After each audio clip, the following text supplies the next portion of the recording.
काफ़ी लोगों की इंक्वायरीज़ आ रही हैं और मैं सोशल मीडिया पे भी कुछ पोस्ट वगैरह देख रहा हूँ कि टोरंटो और सराउंडिंग्स में या कनाडा में अगर घर ख़रीदना हो तो क्या क्या चीज़ों का ख्याल करना चाहिए, क्या क्या चीज़ों को चेक करना चाहिए। बहुत सारे नए लोग मूव हो रहे हैं ऑल ओवर द वर्ल्ड से, न्यू इमिग्रेंट्स और पीआर पे, वर्क परमिट पे काफ़ी स्टूडेंट्स मूव हो रहे हैं जिन्होंने फ्यूचर में घर ख़रीदने हैं।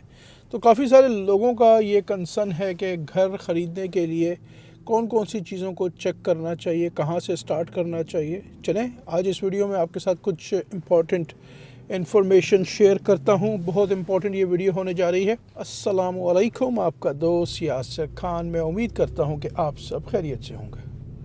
जैसा कि आप जानते हैं मैं टोरंटो और सराउंडिंग्स में रियल एस्टेट में हूँ with 15+ years experience in Toronto and surroundings real estate market. आपके जहन में कोई भी सवाल है, कोई भी कंसर्न है, आप मुझे कॉल कर सकते हैं, आप मुझे मैसेज कर सकते हैं। टोरंटो और सराउंडिंग्स में नॉट बैड। कल -14 था सुबह।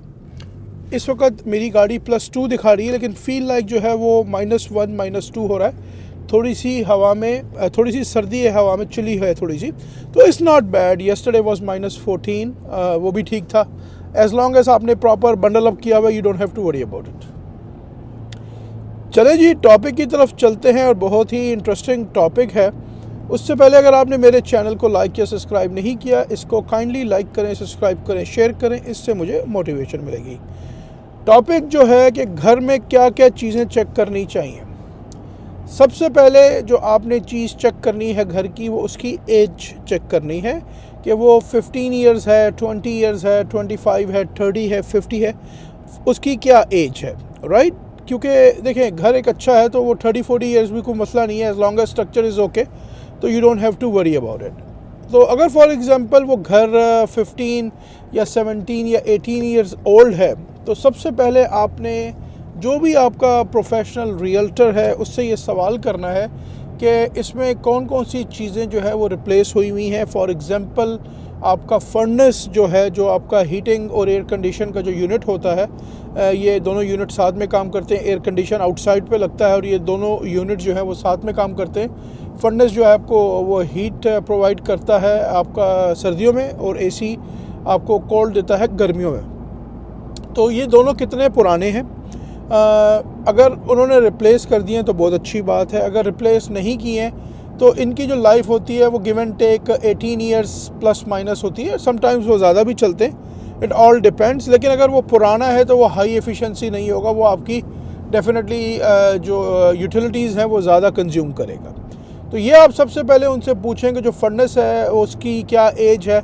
फर्नेस की जो कॉस्ट है वो रफली तकरीबन $4,000-4,500 में मिल जाता है। और एसी की अगर हम बात करें तो वो 2,000-2,500 डिपेंड कि आप कितना बड़ा लगा रहे हैं, रफली इसमें रेंज में मिल जाता है। तो सबसे पहले तो आपने ये चेक कर लिया कि वो घर कितना पुराना है, उसमें किसी किस्म की कोई इम्प्रूवमेंट तो नहीं हुई। फॉर एग्जांपल जिस तरह मैंने फर्नेस का मेंशन किया, एयर कंडीशन का मेंशन किया, उसके अलावा आप उसकी विंडोज़ का चेक कर सकते हैं कि अगर 18 ईयर्स या 20 ईयर्स ओल्ड हैं। घर की विंडोज़ के किसी एक कोने में उसकी मैन्युफैक्चरिंग डेट लिखी होती है। तो ये चीज़ें जो है बहुत इम्पॉर्टेंट है। इवन फर्नेस वगैरह पे भी उसकी मोस्ट ऑफ द टाइम उसकी मैन्युफैक्चरिंग डेट या उसकी सर्विस डेट वगैरह या मैन्युफैक्चरिंग या इंस्टॉलेशन डेट वगैरह लिखी होती है। इसी तरह एयर कंडीशन वगैरह पे भी लिखी होती है। तो ये चीज़ें आप ख़ुद भी चेक कर सकते हैं। विंडोज़ भी तकरीबन 18-20 ईयर्स गिव एंड टेक तक जाती हैं। ऑल डिपेंड्स कि कौन सी विंडोज़ हैं आपके घर में, और वहाँ पे आप उसकी मैन्युफैक्चरिंग डेट चेक कर सकते हैं। इसके साथ जो रूफ़ होती है उसकी भी जो लाइफ होती है वो give and take 15 years to 20 years depend कि आपके घर में किस किस्म की रूफ़ लगी हुई है। कुछ रूफ़ जो है वो लाइफ टाइम वारंटीज़ के साथ आती हैं, वो लाइफ टाइम चलती हैं। लेकिन ऑल डिपेंड्स कि आपके घर में कौन सी रूफ़ लगी हुई है। मोस्ट ऑफ द टाइम जो घरों में रूफ़ लगी होती है वो रेगुलर रूफ़ जो होती है वही होती है जिसकी लाइफ होती है 15-20 ईयर्स। तो घरों में जो बड़े टिकट आइटम्स हैं जिस तरह विंडोज़ हैं, तो अगर आप पूरे घर की विंडोज़ चेंज करते हैं, डिपेंड करता है आपका घर कितना बड़ा है, तो maybe $7,000, $8,000, $10,000, it all depends कि how many windows you have, कितनी विंडोज़ आपने चेंज करनी है, किस साइज़ की विंडोज़ हैं, राइट। तो इट ऑल डिपेंड्स। इसी तरह घर में आपका जो इलेक्ट्रिक सिस्टम है, अगर घर आपका 30-35 साल 40 साल पुराना है, तो उसमें जो है वो पैनल कौन सा लगा हुआ है, इलेक्ट्रिक पैनल कौन सा लगा हुआ है, राइट, उसमें ब्रेकर्स लगे हुए हैं या उसमें जो है वो एलुमिनियम के पुराने वाले लगे हुए हैं। It all depends. तो ये जो भी आपका प्रोफेशनल रियल्टर है वो आपको टाइम टू टाइम गाइड करेगा। मेक श्योर आप करें कि जो भी प्रॉपर्टी आपको पसंद आए टोरंटो और सराउंडिंग्स में या कनाडा में, मेक श्योर करें कि आप उसकी कंडीशनली होम इंस्पेक्शन को ज़रूर डालें। होम इंस्पेक्शन को मस्ट डालें। और होम इंस्पेक्शन आप अपने रियल्टर से भी चेक कर सकते हैं या आप गूगल पे भी लोगों के रिव्यूज़ देख सकते हैं कि एक प्रॉपर होम इंस्पेक्टर जो है उसके क्या रिव्यूज़ वगैरह हैं, लोग उसके बारे में क्या कहते हैं। तो ऑलवेज़ होम इंस्पेक्टर आप लाइसेंस यूज़ करें, और क्योंकि वो लाइसेंस होगा तो वो रिस्पॉन्सिबल है कि वो आपकी होम इंस्पेक्शन को प्रॉपर करे, वो जो जो चीज़ें उसको नज़र आ रही हैं। अच्छा, होम इंस्पेक्शन में जो जो चीज़ें उसको विजिबल हैं वही वो देखेगा। अगर उसको फॉर एग्जांपल दीवार के बीच में कुछ है उसको नज़र नहीं आ रहा, तो वो उसकी वारंटी वगैरह वो नहीं कर सकता।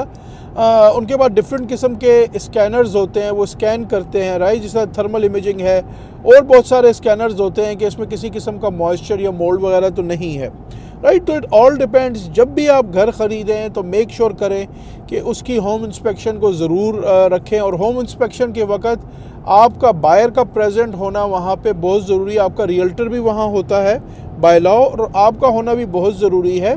और मेक श्योर करें कि क्योंकि आप नया घर ख़रीद रहे हैं, आप फर्स्ट टाइम ख़रीद रहे हैं, तो बहुत सारी चीज़ें घर की ऐसी हैं जो कि आपको जानना पता करना बहुत ज़रूरी है मेंटेनेंस वाइज, कि सर्दी में किस चीज़ का ख्याल रखना है, गर्मी में किस चीज़ का ख्याल रखना है, कौन से वाटर वॉल्स हैं जो कि आपने सर्दी में शट ऑफ करने हैं, कौन से खोलने हैं, राइट, किन जो मेंटेनेंस है, हीट को आपने कितने पे रखना है, एसी को आपने कितने पे रखना है, राइट। तो इन सारी चीज़ों को, अच्छा अगर घर आप सर्दी में ख़रीद रहे हैं तो होम इंस्पेक्टर आपके एयर कंडीशन को टेस्ट नहीं कर सकता।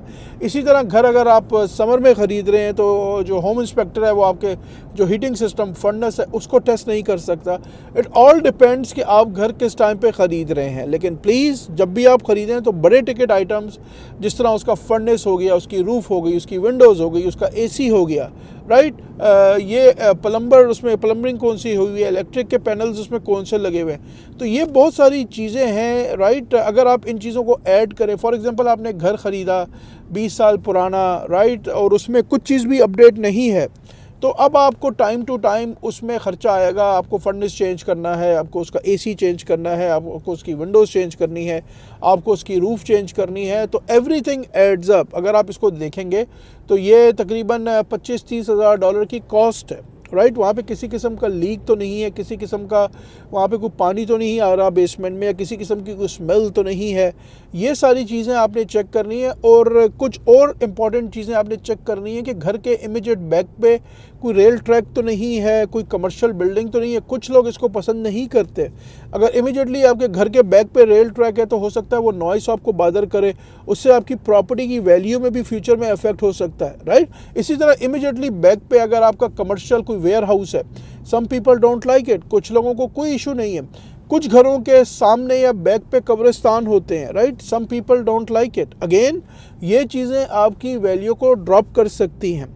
तो यहाँ जब भी आप घर लें तो बहुत ध्यान से, बहुत समझ के लें, टेक योर टाइम, रश ना करें, ऑलवेज़ रश ना करें। अगर आपका रियल्टर बोलता है कि भाई this is a good property, अपनी ड्यू डिलीजेंस वहाँ करें, वो डिफरेंट टाइमिंग्स में उस इलाके का विज़िट करें कि वहाँ ट्रैफिक वगैरह कैसी है। अगर आपके छोटे बच्चे हैं तो स्कूल कितना दूर है, अगर स्कूल दूर है तो क्या स्कूल वाले बसेस आपको प्रोवाइड कर रहे हैं या नहीं कर रहे, अगर नहीं कर रहे तो फिर आपने कैसे उनको अरेंज करना है। तो ये सारी चीज़ों का आपका ख्याल करना है। तो आप मुझे कमेंट्स में बताएं और ऐसे कौन कौन से टॉपिक्स हैं घरों से रिलेटेड जो मैं अपनी आने वाली वीडियोज़ में कवर करूँ, आपको बताऊँ। अगर आप टोरंटो कनाडा या कनाडा में कहीं भी मूव होना चाह रहे हैं, बेसिक रूल्स अप्लाई हर जगह होते हैं, तो आप मुझे मैसेज करें कौन कौन सी ऐसी वीडियोज़ हैं जो आप देखना चाह रहे हैं रियल एस्टेट से रिलेटेड। घर की क्या प्राइस है, मॉर्गेज कैसे काम करती है। अगर आप चाहेंगे तो, अगर आप कमेंट्स करेंगे तो मैं definitely videos time to time उस पर बनाऊंगा।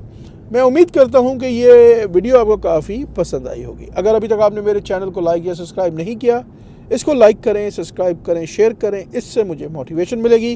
हंसते रहें, मुस्कुराते रहें, खुशियाँ बांटते रहें। बहुत जल्द ऐसे ही किसी और वीडियो में आपसे मुलाकात रहेगी। अल्लाह हाफिज़, all the best and take care.